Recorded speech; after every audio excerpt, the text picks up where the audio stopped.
And look, President Donald Trump thought he could hold America's biggest housing bill hostage. He thought wrong.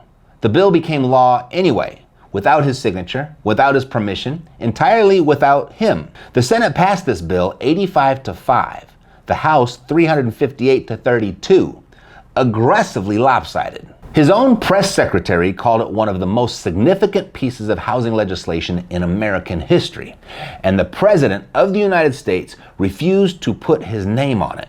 Not because he opposed what's in it, no, he's been staunchly for it from the get-go. He wouldn't sign it because he wanted a completely different bill passed first. So he took the biggest housing package in decades and turned it into a bargaining chip. He canceled the ceremony. He demanded the ransom. He ran out the clock, and the clock beat him. He couldn't stop it. And by the time you're watching this, it'll be done. Too late to sign it, too late to stop it. It is the law of the land now, featuring a blank space where the president's signature was supposed to go. Now, I don't care whether you love Trump or can't stand him. That's not this video. This video is about what's actually inside the law that just went live, because it's aimed, on purpose, directly at the thing that made your house worth what it's worth today. So I'm going to show you exactly where it digs into your equity and give you the one 10-minute habit that tells you when this law has arrived on your actual street. Let's start with how something like this even happens. How does a bill become law when the president explicitly refuses to sign it? Well, you already know the answer because you've lived it. It's the gym membership. You know how the gym auto-renews your contract unless you cancel in writing, in person, during a blood moon? You didn't say yes to another year. Doesn't matter. Silence isn't a no. Silence is a legally binding yes, please keep charging my card. Well, the United States Constitution runs the exact same fine print. Congress delivered this bill to the White House on June 29th. That started a clock, 10 days. Sundays don't count. And inside that window, the president has three options. Sign it, it's law. Veto it and send it back with objections, and Congress gets a shot at overriding him, or do absolutely nothing. And here's the part Trump was counting on people not knowing. As long as Congress stays in session, doing nothing means the bill becomes law automatically, at midnight on day 10. He treated not signing like a veto. The Constitution treated it like consent. So on the morning of the deadline, he posted it in his own words. He would not sign the housing bill, quote, in protest, his caps, not mine, over the Senate failing to pass his voter ID bill. Midnight came, no signature, no veto, it's law. That's how it happened. Now, the part about what it means for you. If you bought your house years ago, if you played by the rules, made the payments, fixed the furnace when it quit, replaced the water heater 17 minutes after the warranty expired, because appliances can read calendars and enjoy cruelty, then you're sitting on something very strange. Your house is probably worth more than you ever expected. The median sales price of an existing home just hit $440,600. That is an all-time high. That equity is real, and you earned it. But here's the other side of that exact same number. A family earning $75,000 a year can currently afford fewer than 1 in 4 homes listed for sale in this country. 7 years ago, that number was 1 in 2. It's been cut in half. Maybe that family is your son, or your daughter, or the grandkids you'd frankly like living closer. The same shortage that pushed your house to a record number built a wall they can't climb. That's the collision this law was built for. The White House's own economists put the national housing shortage at roughly 10 million homes. That's how many we're short. And Congress, by margins we never see anymore, just decided to actually do something about it. Washington says it just made housing more affordable. And that sounds wonderful until you remember your house is the expensive housing they're trying to make less expensive. So rewind to June 24th, just a few weeks ago. There's a signing ceremony on the calendar at the Capitol. Lawmakers from both parties show up ready for the photo. Hours before it starts, Trump announces he won't approve the housing bill until Congress passes the Save America Act, a bill requiring proof of citizenship and photo ID to vote in federal elections. One massive glaring problem. That bill doesn't have the votes. Despite voter ID polls having this as an 80-20 issue, 98% of Republicans, even 70% of Democrat voters, and yet not one Democrat senator will approve it. Not one. That tells you everything you need to know.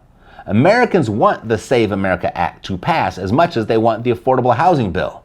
This would be two huge wins for the president. So I really don't blame him for holding the housing bill hostage, because the people want these. But the Republican Senate Majority Leader said his own chamber can't break the filibuster, can't find the 60 votes to pass the Save America Act. Trump wasn't asking Congress to hurry up. He was demanding something Congress had already definitively proven it couldn't deliver. That's like demanding your cat file your taxes. It's not going to fail politely. It's going to end with a mess on the rug and a profound sense of disappointment. Now, I'm no economist. I'm a United States Marine who buys houses for a living. But I can connect the dots here. And here's the part, though, I can't prove, but here's what I think happened. Trump did the math. Veto a bill that passed 85-5 and 358-32, and Congress overrides you inside of a week. A humiliating public loss, on camera, handed to you by your own party. Sign it, and the leverage is gone. So he found the third door, refused the signature, skipped the veto, and let the Constitution pass the thing. He got the protest without the responsibility. If the law works, the White House takes credit. They already called it historic. If it doesn't, his name isn't on it. So, what actually became law? It's called the 21st Century Road to Housing Act. More than 40 provisions. 3 pieces matter for the person who already owns a home. So I'll give you each one straight and then what it means at your address. Piece 1, the Wall Street cap. The law bans corporate landlords that control at least 350 single-family homes from buying more. And this is the idea Trump himself pushed earlier, capping how many houses the big institutional buyers can acquire. What it means for you? Well, in the markets where the big buyers were aggressive, the next generation of buyers eventually faces less all-cash competition on starter homes. That's genuinely good. But it's not all good, because this wouldn't be American legislation without a loophole, and I noticed 4 of them in the fine print. Nobody has to sell what they already own. Every house Wall Street bought, Wall Street keeps. Build-to-rent communities got a carve-out, an exemption written just for them. An earlier version of this bill would have forced investors to sell newly built rental homes within 7 years. That got stripped in negotiations before the final vote. And my personal favorite, the ban doesn't even start for 180 days. Wall Street got a 6-month heads up to go shopping. So the headline says Wall Street got kicked out of housing, but they can grab as much as they want for the next 6 months. Piece 2, the build machine. This is the engine of the whole law. Streamlined environmental reviews, so projects don't die in year 6 of filling out forms.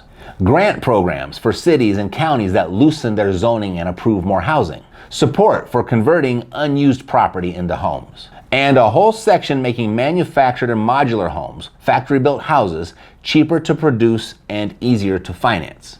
In plain English, Washington just built a bribe machine for local governments. Rewards for finally saying yes to construction they have spent 40 years saying no to. One catch, and it's a big one. They built the machine and didn't put any money in it. It's right there in the law. No additional funds authorized. Every one of those grant programs is waiting on a future Congress to actually write the check. So hold on to that. You'll need it later. Piece 3, what it does not do. It does not directly touch your mortgage. It does not lower your property taxes. Your county assessor did not read this bill and weep. It does not drop home prices next week. Wall Street analysts said the effects will be incremental and take some time, because Washington can write checks and remove barriers, but it cannot pour a concrete foundation. Land, labor, lumber, local permits, all still very real. So no, this is not a crash button. Anybody telling you home prices collapse because of this law, they're selling something. But slow is not the same as harmless. Follow the mission statement to its logical end. This law's entire purpose is to make housing more affordable. But affordable how? Not by handing out money. That just drives prices up. By building more homes. And look, finally, something sensible. I mean, I've been saying that here for years. That's the only thing that's going to do it.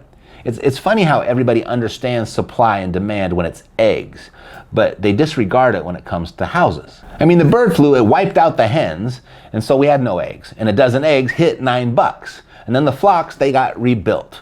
Eggs are now $2.50 again. This bill is Washington treating the home builder flu.